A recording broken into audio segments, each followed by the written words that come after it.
중국은 세계 2위의 경제 대국이며 대기업에 있어서 중요한 시장이기도 합니다. 하지만 최근 발표된 5월 중국의 수출 부진에 대한 데이터와 주택 거품 위기로 베이징 당국은 경기 부양을 위해 감세, 금리 인하 등 20개 이상의 정책을 시작했습니다.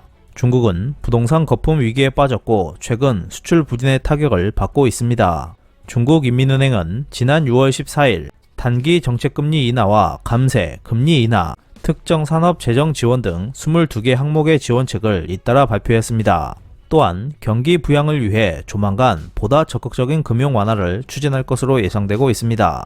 세계 여러 나라들은 일시적으로 경제 성장을 희생하더라도 인플레이션을 억제하기 위해 금리 인상을 시작했습니다. 하지만 예상과는 달리 중국은 단기 금리 인하와 법인세 감면을 실시하겠다고 밝혀 세간을 놀라게 했습니다. 인민은행은 7일물 영레포 금리를 10 베이시스 포인트 인하해 1.9%로 한다고 발표했습니다. 일반적으로 영레포는 금융시장의 도구 중 하나로 보통 중앙은행이 유동성과 시장 금리를 조정하기 위해 사용합니다. 영레포 금융 수준은 금융시장에 중요한 의미를 지닙니다. 영레포 금리가 높을 때는 중앙은행이 시장 참여자들에게 더 많은 자금 수요가 있다는 것으로 시장 유동성이 상대적으로 타이트해지고 있음을 의미하지만 반대로 영레포 금리가 낮을 때는 시장 유동성이 높아지고 있음을 보여줍니다. 쉽게 말하면 개인이 갖고 있는 채권을 금융기관에 담보로 맡기고 돈을 빌린 후 개인이 본인의 채권을 다시 되사면서 금융기관에 지불하는 이자율을 영레포 금리라고 합니다.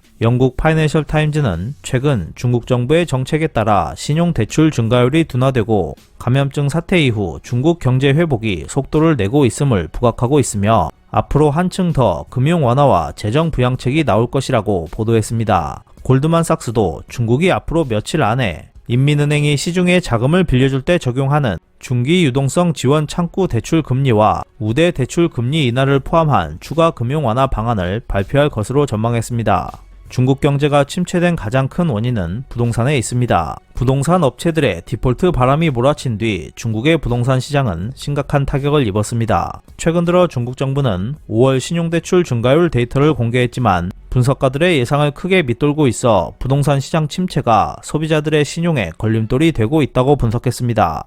또한 중국 세관 총서가 지난 6월 7일에 발표한 통계에 따르면 5월 수출액이 2,835억 달러로 전년 동기 대비 7.5% 감소한 것으로 나타났습니다.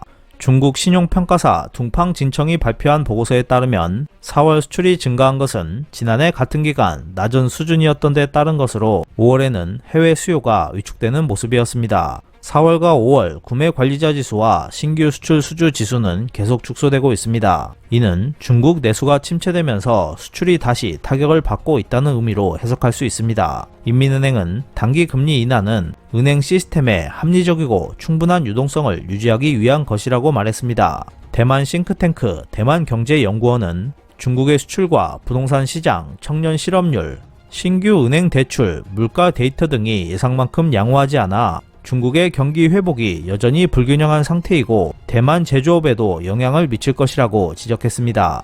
4월 수출 수주, 생산 실적은 여전히 저조해 제조업체들은 경기 악화를 예상하고 있습니다. 향후 6개월간 경제 상황에 대해 대만경제연구원은 세계 소비시장 수요가 아직 살아나지 않았고 단기적으로는 아직 완전히 해결되지 않아 반도체 관련 제품에 대한 수요세가 둔화될 것이라고 지적했습니다. 경기 침체를 막기 위해 중국이 추진하고 있는 다양한 금융정책이 어느 정도 효과를 발휘할지 귀추가 주목되고 있습니다. 이상 피커TV였습니다.